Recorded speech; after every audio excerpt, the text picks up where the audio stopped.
Morning, আমি অন্বেষা আর আমার channel baby মম ব্লগে আপনাদের সকলকে জানাচ্ছি স্বাগত। সকাল থেকে আজ কিন্তু প্রচণ্ড পরিমাণে বৃষ্টি হচ্ছিল, আর পেছনে দেখতে পাচ্ছেন এগুলো কিন্তু কোনো পুকুর নয়, এগুলো সব বন্যার জল।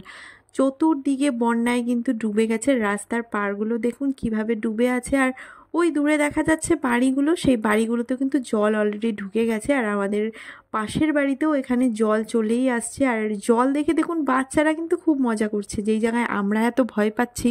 কারণ এর আগে আমি দেখেছিলাম বাড়িতে জল উঠেছিল ঘরের ভেতরে, তখন পরিস্থিতি এতটাই ভয়াবহ হয়েছিল যে রান্না করে আমরা কোথায় খাবো সেই জায়গাটা তো ছিলও না। তার সঙ্গে সঙ্গে আমাদের কিন্তু টয়লেট করার বাথরুমটা পর্যন্ত ছিল না, মানে এত খারাপ অবস্থার মধ্যে গেছি।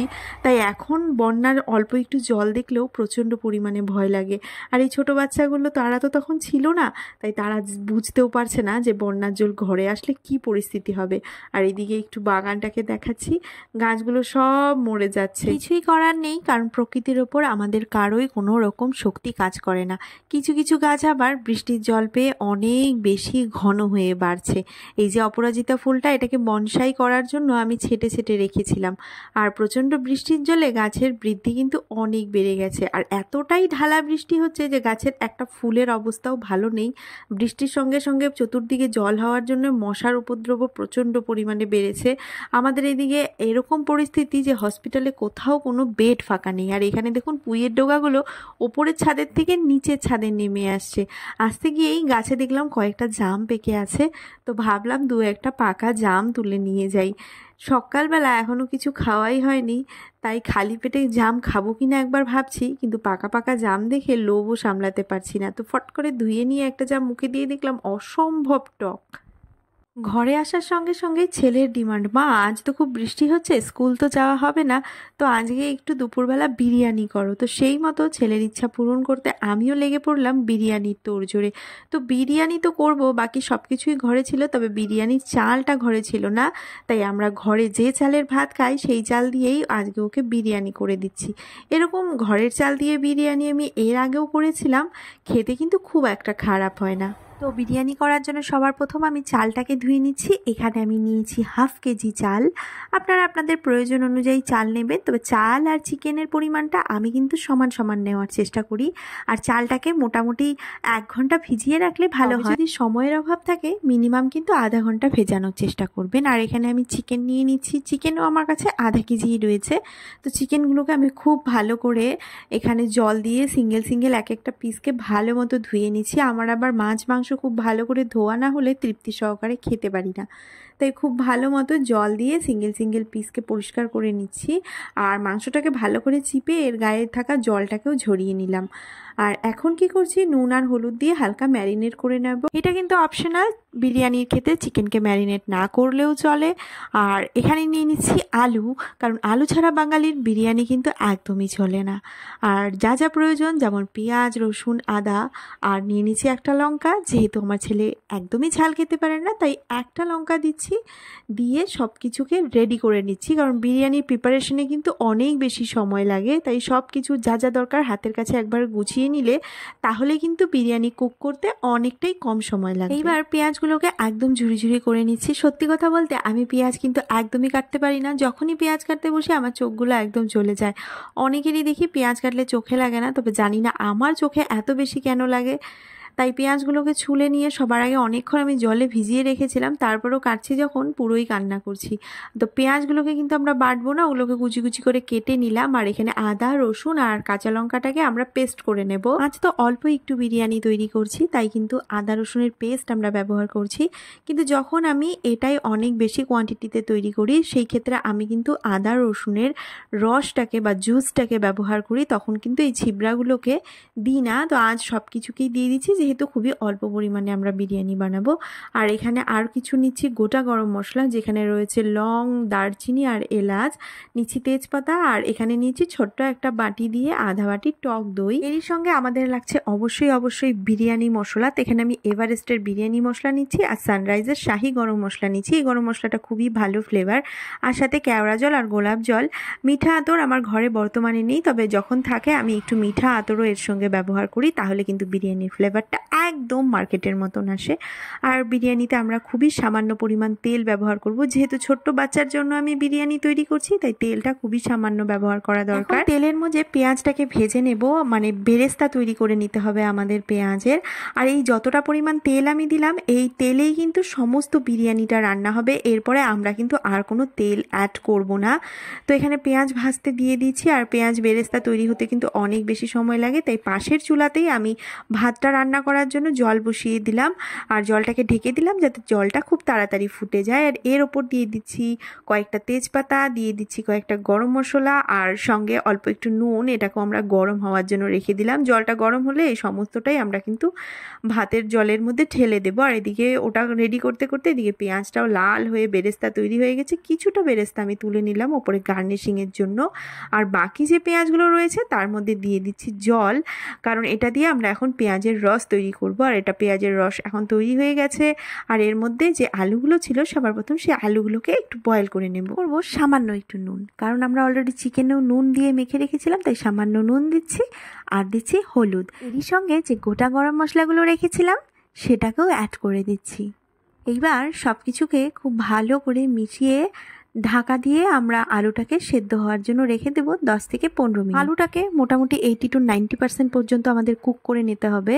এর থেকে বেশি কুক করলে পরে মাংসর সঙ্গে যখন আমরা বিরিয়ানিটাকে দমে বসাবো তখন আলুটা কিন্তু ভেঙে যেতে পারে, তাই এটাকে 80 to 90% কুক করলেই যথেষ্ট। এরপর আলুটাকে তুলে নিয়ে এখানে অ্যাড করে দিচ্ছি যে আদা রসুনের পেস্ট আমরা করে রেখেছিলাম, সেই পেস্টটা সেটাকে দিয়ে খুব ভালো করে একটু মিশিয়ে নিলাম। দিয়ে দিলাম একটু গরম মশলার গুঁড়ো, আর একটুখানি অ্যাড করব এর মধ্যে বিরিয়ানি মশলা।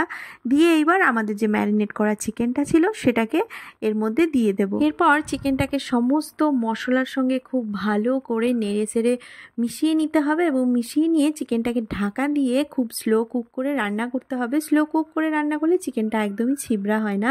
আর এদিকে ভাতের জলটাও একদম ফুটে উঠেছে, আর এর মধ্যে যে ওপরে মশলাগুলো আমরা রেখেছিলাম সেগুলোকে জলের সঙ্গে ভালো করে মিশিয়ে দিলাম। এখানে 1 চামচ ঘি অ্যাড করছি। ঘিয়ের জায়গায় আপনারা সাদা তেলও ব্যবহার করতে পারেন, তাহলে কিন্তু চালটা একদম ঝরঝরে থাকবে, ভাতগুলো একটার সঙ্গে একটা লাগবে না।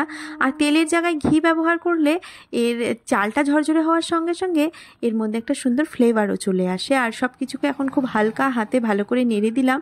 আর রান্নার পাশাপাশি বাসনও কিন্তু প্রচুর জমে যাচ্ছে, কারণ বিরিয়ানি রান্না করবেন আর আপনারা এত বাসন হবে না, এটা তো হতেই পারে না। স্পেশাল রান্না করতে গেলেই প্রচুর পরিমাণে বাসন জমে যায়। তো সেই বাসন কোসনগুলোকেও আমি পাশাপাশি মাজছি। আর এদিকে চেক করে দেখলাম যে ভাতটা কিন্তু মোটামুটি 80% মতো কুক হয়ে গেছে। আর ভাত 80% কুক হওয়ার পরেই কিন্তু আপনাদের নামিয়ে নিতে হবে, কারণ এরপরে এটাকে যখন আমরা দমে দিব তখন দমেও কিন্তু বাকি 20% এটা কুক হতে থাকবে। আর যদি পুরো ভাতটাকে তৈরি করে নিই, মানে যেমন আমরা ভাত খাই তেমন তৈরি করে নিই, পরে কিন্তু ভাতটা একদম চ্যাপচ্যাপা, মানে মার ভাতের মতন তৈরি হয়ে যায়। ভাতটা ওইদিকে ঝুড়ির মধ্যে ঢেলে ফ্যানটাকে ঝরিয়ে ভাতটাকে আরও ঝরঝরা হওয়ার জন্য ছড়িয়ে রেখেছি। আর এদিকে দেখলাম চিকেনটাও কিন্তু পুরোপুরি কুক হয়ে গেছে। চিকেনটাকেও আমরা কিন্তু একটু কম কুক করেছি, কারণ পরে এটাকে দমে আবার একটু কুক করে নেব। এইবার কি করলাম, আমি যেই ডিশের মধ্যে আমি ভাত রান্না করেছিলাম সেই ডিশটাই নিয়ে নিলাম। কত বাসন আর নোংরা করবো, তাই না? তো সেম ডিশের মধ্যে আমি এখানে চিকেনটাকে ঢেলে দিচ্ছি, আর এর মধ্যে হালকা একটু চিনি দিয়ে দিলাম, একটু মিষ্টি মিষ্টি হলে খেতে ভালো লাগে। এরপর এতে অ্যাড করছি বিরিয়ানির মশলা, সামান্য একটু লেবুর জুস, এখানে 1 চামচের মতন হবে লেবুর জুস, দিয়ে দিচ্ছি গরম মশলার গুঁড়ো, এরপর দিয়ে দিচ্ছি টক দইটাকে, নিয়ে নিচ্ছি হাফ কাপ গরুর দুধ। আর এই দুধের মধ্যে আমি মিক্স করে দিচ্ছি গোলাপ জল আর কেওড়া জল, কয়েক ফোঁটা দিয়েছি। অতিরিক্ত বিরিয়ানির মধ্যে এইসব গন্ধ আমি সহ্য করতে পারি না, আর ছোটো বাচ্চাদের জন্য কিন্তু এই ফ্লেভারগুলো অতিরিক্ত ব্যবহার করা একদমই উচিত নয়। আর এরপর সামান্য একটু বেরেস্তা দিয়ে সব কিছুকে নেড়ে চেড়ে ভালো করে মিশিয়ে নিচ্ছি। এই পর্যায়ে আপনারা চাইলে একটু খোয়া ক্ষীর, না থাকলে পরে একটু পাউডার গুঁড়ো দুধ সেটাও কিন্তু ব্যবহার করতে পারেন, তাহলে কিন্তু বিরিয়ানির ফ্লেভারটা খুব ভালো আসে, কিন্তু আমি ওসব কিছু দিচ্ছি না। এরপর ভাতটাকে দিয়ে ওপর থেকে অল্প বেরেস্তা আর যে দুধটা আমরা তৈরি করে রেখেছিলাম সেই দুধটা দিয়ে দিচ্ছি, আর ওপর থেকে দিয়ে দিচ্ছি অল্প একটু বিরিয়ানির মশলা। এতে আমি কোনো রকম ফুড কালার ব্যবহার করব না। আর দিয়ে দিচ্ছি 1 চামচ মতো ঘি। ফুড কালার না দেওয়ার কারণ হচ্ছে, ফুড কালাররা যতই বলুক আমরা রাসায়নিক না, এই না সেই না, তবে তাদের প্রতি আমার কিন্তু ট্রাস্ট একদমই নেই। তাই ঘরে যখন আমি তৈরি করি কোনো রকম কালার দিই না। কালারের কি কাজ বলুন, ফ্লেভার তো আমাদের মশলার থেকে আসবে, তাই না? এরপর গ্যাসটাকে একদম সিম করে ভালো করে একটা ঢাকনা দিয়ে চাপা দিয়ে ওপরে একটা ভারী জিনিস দিয়ে ভালো করে চাপা দিলাম, যাতে কোনো মতেই সাইড দিয়ে বাষ্পটা না বেরিয়ে যায়। লো ফ্লেমে এটাকে 15 মিনিট দম দেবো। বিরিয়ানি দম হতে হতে এইদিকে আমি কিচেনটাকে পরিষ্কার করছি, আর এখানে বাসন দেখে আমার মাথা ঘোরাচ্ছে। এক বিরিয়ানি রান্না করতেই এত বাসন হয়ে গেল। এদিকে ঘরে এসে বাবুর মেজাজ, এখনো বিরিয়ানি হয়নি। সকাল থেকে বেচারা না খেয়ে বসে আছে, সরাসরি বিরিয়ানি খাবে বলে। সকাল থেকে অনেকবার বললাম একটু ভাত খেয়ে নে, পরে দুপুরবেলা বিরিয়ানি খাস, কিন্তু তিনি তো সরাসরি বিরিয়ানিই খাবে, আর অন্য কিছু খাবে না। তো এদিকে 15 মিনিট দম দেওয়ার পর আরও 10 মিনিট আমি বিরিয়ানিটিকে গ্যাস অফ করে ঢাকা দিয়েই রেখেছিলাম, কারণ গরমে গরমে এটা কিন্তু আবার একাই কুক হতে থাকে। আর এখন বিরিয়ানিটাকে কাটছি। তো প্রফেশনালদের মতো বিরিয়ানি তো কাটতে পারবো না, খুব ভালো করেই জানি, তবে যতটুকু পারি আপনাদের দেখাচ্ছি। আমার একটু ভেজা মানে নিচের যে ঝোলটা থাকবে, সেই ঝোল থাকলে পরে বিরিয়ানিটা খেতে ভালো লাগে, আর নয়তো বিরিয়ানিটা খুব ড্রাই লাগে। তার জন্য ভেতরে একটু গ্রেভি রেখেছি, আর ওপরের ভাতটা একদম ঝরঝরা আছে। আর বিরিয়ানি পাওয়ার পর ওর মুখের হাসিটা একবার দেখুন। বেচারা ও সকাল থেকে না খেয়েছিল বিরিয়ানির জন্য, আর এখন বিরিয়ানি পেয়ে বলছে মা খুব দারুণ হয়েছে। ছেলেকে খাওয়ানোর পর আমিও বিরিয়ানি নিয়ে বসে গেলাম। জেনারেলি ও আর আমি একসাথেই খেতে বসি, তবে আজ বিরিয়ানি দেখে একটু শান্তি মতো খাবো বলে ওকে আগে খাইয়ে নিলাম, পরে আমি খেতে বসেছি। আর আমার কিন্তু বিরিয়ানির সঙ্গে পেঁয়াজ আর ডিম না হলে ভালো লাগে না, তাই ডিম একদম পেঁয়াজ সব কিছু একসঙ্গে নিয়ে বসেছি। আর দেখুন এখানে চিকেন এবং আলুটা একদম নরম হয়ে গেছে। বিরিয়ানির চালের মতো খুব সরু না হলেও খেতে কিন্তু খারাপ লাগে না।